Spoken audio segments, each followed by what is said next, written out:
Ես կուզենայի մեր ծրագրերից մեկի մասին պատմել, որը որ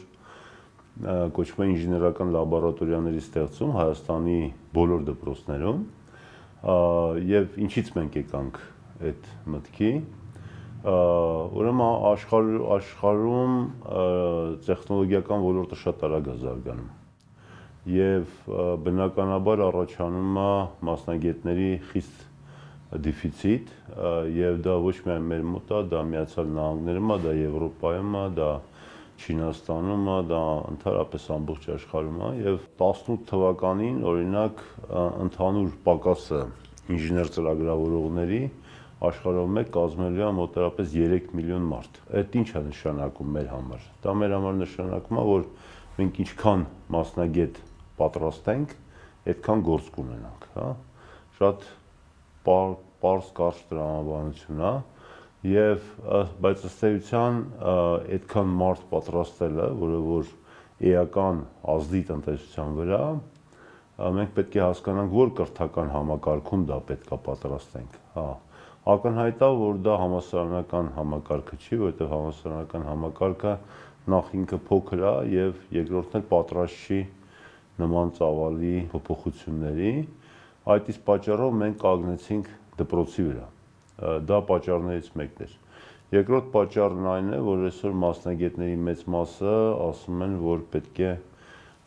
կա որոշակի ինժեներական գիտելիքներ, որոնք կարելի է տեղափոխել դեպի դպրոց։ Դա հատկապես օրինակ վերաբերում է ծրագրավորմանը։ Եվ երրորդ պատճառը այն էր, որ այսօր բավականին գործիքներ կան, որոնք որ հենց դպրոցական ինժեներական կրթության համար ստեղծված են։ Եվ ըստ էության մենք տիրապետում ենք այդ գործիքներին։ Նաև ասեմ, որ չորրորդ պատճառն էլ կար, իհարկե այն փորձը, որ մենք արդեն իսկ ձեռք ենք բերել, վերջի կարելի ասել 2008 թվականից սկսած, վերջի 7 տարվա մեջ դպրոցներում ինժեներական կրթության հետ կապված։ Մասնավորապես մենք շուրջ 60 խմբակներ ունենք Հայաստանի տարբեր համայնքներում, ռոբոտաշինության խմբակներ, եւ մենք տեսել ենք այդ երեխաները ինչքան արագ են ուրեմն աճում, փոխվում։ Օրինակ մասնավորապես, ասենք 6 ամսվա մեջ երեխան, որը միջին թվանշանները, ասենք 4-ից 5 է, ասենք դառնում է միջին թվանշանները 8-ից 9 կամ 9-ից 10։ Այսինքն երեխայի մոտ ոչ միայն բնագիտական առարկաների նկատմամբ հետաքրքրությունը փոխվում, այլ ընդհանրապես բոլոր առարկաների ու ընդհանրապես կյանքի նկատմամբ փոխվում։ Մենք երբ որ սկսեցինք ռոբոտաշինությամբ զբաղվել դպրոցներում եւ կամաց մեր մոտ ձևավորվեց գործիքակազմ, մասնավորապես մենք հայտնաբերեցինք Scratch ծրագիրը, որը որ նախատեսած է 5-րդ դասարանից սկսած ծրագրավորում սովորացնելու համար, մենք դա թարգմանեցինք եւ լոկալիզացրեցինք հայերեն։ Ավելին, մենք այդ ծրագիրը լրացուցիչ հնարավորություն տվեցինք այդ ծրագրին, հնարավորություն տվեցինք, որպես երեխաները այդ ծրագրի միջոցով կառավարեն իրենց ռոբոտների։ Եվ այսօր արդեն քանի որ մենք ոնց որ ձևափոխել ենք այդ ծրագիրը այլևս կոչվում է աղվես, եւ նմանատիպ ծրագիր կա, որը կոչվում է Turtle եւ թարգմանել ենք հայերեն Դարլակարիա, ինքը ծրագիրն ենք թարգմանել, որը եւս հնարավորություն է տալիս ծրագրավորել երեխաներին։ Բացի դրանից,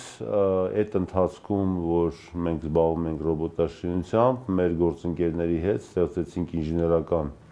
ստեղծեցինք նոայրի կոնսորցիում, որը միտված էր դպրոցներում կրթությանը ինժեներական եւ այդ կոնսորցիումը ստեղծեց ինժեներական լաբորատորիա եւ պատկերացրեք երեխան գալիս է կանգնեցնում համակարգչի մոտ եւ ամբողջ ինտերֆեյսը հայերեն է, որովհետեւ թարգմանաբան է, Linux է հայերեն թարգմանած, ներսում գործում է ծրագրային լեզու, որով ինքը ծրագրավորում է, որը եւս հայերեն է, երեխան նայում է այն համակարգչին, որից որ օգտվում է այդ համակարգը, այդ համակարգչի ընդհանրապես սմարթֆոնի չափերը ունի, բայց 8 core ուրեմն պրոցեսորով համակարգիչ է ամենաժամանակակից, երեխան տեսնում է, որ դա ստեղծված է Հայաստանում, կողքը դրած է եռաչափ տպիչ մեքենա, որը եւս ստեղծված է Հայաստանում, կողքը դրած է եռաչափ ֆրեզերային հաստոց, ծրագրային ուրեմն կառավարմամբ CNC մեքենա, որը եւս ստեղծված է Հայաստանում, ասեմ ավելին, անգամ նրա գլխիկը, որը որ ուրեմն խառափային հաստոցի այդ գլխիկը, որը որ տաշում է, եւս ստեղծված է Հայաստանում եւ ամենաբարձր որակը ունի։ Եվ ստեղ մենք հիմնական խնդիրը, որ լուծում ենք, դա երեխայի աշխարհընկալման փոփոխությունն է, այսինքն երեխան ինքը ցանկացած գյուղում Հայաստանի, լինի դա, չգիտեմ, Գորիսի գյուղում, թե Շամշադինի գյուղում, ինքը հասկանում է, որ ինքը չի ապրում Չ++ երկրում, այլ ապրում է առաջի կարգի երկրում եւ համապատասխան գործիքակազմ ունի իր ուրեմն գիտելիքները բարելավելու համար։ Եվ երեխան այստեղ կարա ինքը ինչ է գալիս է սկսում է ծրագրավորելուց, հետո ինքը նույն համակարգիչը օգտագործում է իր ծրագիրին որպես ջոյստիկ կառավարելու համար, հետո ինքը երբ որ արդեն անցնում է ռոբոտաշինության, իր ցանկացած մասերը եռաչափ պրինտերով տպում է կամ CNC մեքենայով տաշում է, այսինքն երեխան սովորում է ինչ բան է տաշել, ինչ բան է ռեալ առարկաները մշակել, ճիշտ չափեր ստանալ եւ այլն։ Հա, եւ այստեղ մենք ձևավորեցինք ըստ էության 4 գործիք, որը որ ուզում ենք տեղակայենք մեր դպրոցներում։ Առաջի գործիքը դա հենց այդ ինժեներական լաբորատորիան է, երկրորդ գործիքը մեր իսկ ստեղծած ռոբոտ կոնստրուկտորն է, որը որ մենք մշակել ենք 2-3 տարի առաջ եւ այդ 60 դպրոցներում դա դրված է եւ հնարավորություն է տալի երեխաներին առանց մոտիկ էլեկտրոնիկայի խանութ ունենալու այդ ռոբոտ կոնստրուկտորի մասերից մի շարք տիպի ռոբոտներ ուրեմն նախագծել սարքել։ Երրորդ գործիքը, որը որ ուզում ենք կիրառենք, կոչվում է Atelier Lab։ Այդ գործիքի հեղինակը Էտիեն Դելակրուա, բելգիացի է նա, դա ավելի շատ փիլիսոփայություն է, քան թե գործիք է, կայանում է նրանով, որ երեխային պետք է սովորացնել բանի գեղեցիկ առարկաներ կամ պիտանի առարկաներ ստեղծելու միջոցով, դա է սովորեցնելու ճանապարհը։ Եվ առաջին հերթին օգտագործում են հին համակարգիչները, որը ոչ ոքի պետք չեն, եւ այդ հին համակարգիչները երեխաները կարողանում են քանդել եւ այդ մասերից տարբեր նպատակներով օգտագործել, շարժիչները սարքել ռոբոտների շարժիչներ, օրինակ եւ այլն, տարբեր պիտանի բաներ սարքել, սա երրորդ գործիքն է, եւ չորրորդ գործիքը դա այս պահին live code կոչեցյալ ծրագրային միջոցն է, ինչի ենք դա ընտրել, որովհետեւ նա թույլ է տալիս մոբայլ հավելվածներ գրել, ծրագիրներ գրել, թե Android-ի, թե ուրեմն iOS-ի համար եւ տեղադրել շուկայում։ Այսինքն մենք ուզում ենք հնարավորություն տանք 12-13 տարեկան երիտասարդներին, որոնք գտնվում են կարան Հայաստանի տարբեր տեղերում գտնվեն, ինտերնետով գումար վաստակել եւ օգնել իրենց ընտանիքների նորմալ կենսապահովմանը։ Ծրագիրը ավելի համապարփակ է, չի ավարտվում միայն 4 գործիքը տեղակայել, պատրաստել, հա, այդ ակումբների դասատուներին, դրանց մոնիտորինգ անել, տեսնել իրենք ինչպես են աշխատում, դրանց աշխատավարձ տալ։ Ծրագիրը ունի եւս 2 կոմպոնենտ։ Առաջի կոմպոնենտը կոչվում է մեկ ընկերություն, մեկ դպրոց։ Այսինքն մեկ գաղափարը նրանում է, որ ամեն մի ընկերություն տեխնոլոգիական ոլորտի իր հովանու տակ է վերցնում մեկ դպրոց, որը կայանում է նրանում, դա ֆինանսական հովանավորություն չի, դա մտավոր շատ փիլիսոփայական կարելի ասել հովանավորություն է, եւ ընկերությունը, ասենք գոնե երամսյակը մեկ այցելում է այդ դպրոց, պատմում է իր գործունեության մասին, երամսյակը մեկ այդ երեխաներին բերում է Երևան, իր գրասենյակ, ցույց է տալի, թե ինքը ոնց է աշխատում, ցույց է տալի, թե ամեն մի աշխատողի ֆունկցիայի մեջ ինչ է մտնում, ինչ է դիզայները, ինչ է ծրագրավորողը, ինչ է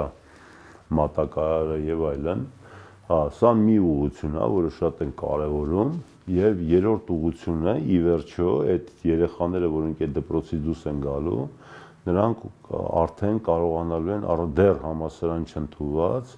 աշխատել տեխնոլոգիական ընկերություններում։ Դրա համար երրորդ կոմպոնենտը ամենակարևոր կոմպոնենտն է, որը ավարտականն է այս ցիկլի, այսինքն ստեղծել պայմաններ, որպեսզի մեր մոտ շրջաններում տեխնոլոգիական բիզնես ստեղծվի։ Մենք այդ առումով բավական հաջողություններ ունենք, այսօր մենք ունենք տեխնոլոգիական ընկերություն Ղափանում, Գորիսում, Ստեփանակերտում, երկու ընկերություն, ունենք ընկերություն Իջևանում, այսօր չես բացվեց Վանաձորում, Գյումրիում, եւ մենք ակնհայտ այդ փորձը տեսնում ենք, որ այսօր շատ ձեռնտու է նաեւ ֆինանսական առումով ընկերություններ ստեղծել հենց շրջաններում եւ մեր երեխաները ըստ էության դրան այն երեխաները, որոնք կավարտեն, դրանք պատրաստ են, ենթադրաբար նրանց մի մասը գա Երևան համալսարան, բայց մյուս մասը կարող է մնալ աշխատել եւ համալսարան, ասենք, ավարտել on-line համալսարան կամ այլ։ Դրա համար մենք նախապատրաստում ենք այդ on-line համալսարանը։ Ծրագիրը մոտարապես ներդրումները, որպեսզի մենք կարողանանք անենք եւ դա ստացվի, մինչ 18 թիվը մոտ $10 միլիոն ներդրում է պահանջում, բայց հետաքրքիրն է նա, որ հենց մինչև 18 թիվը ինք իրան հետ գնում է, որովհետև այն երեխաները, որոնք 15, 16, 17 թվին ավարտում են եւ սկսում են աշխատել, նրանց ուրեմն եկամտահարկից եւ շահույթից, որ իրանք բերում են իրենց ընկերությունների համար, ուրեմն հարկերի տեսքով այդ ուրեմն 10 միլիոնը դուրս է գալիս։ Այսինքն բավականին հաշվարկված ծրագիր է, ներկայացրել են կառավարությանը եւ սպասում ենք, որ կառավարությունը դրական արձագանք տա, մասնավորապես այդ ծրագրի այն մասերը, որը կառավարությունը պիտի ֆինանսավորի եւ կարծում ենք, որ այս այն ծրագրերից է, որ Հայաստանը երրորդ աշխարհից շատ արագ տեղափոխելու են առաջին աշխարհ։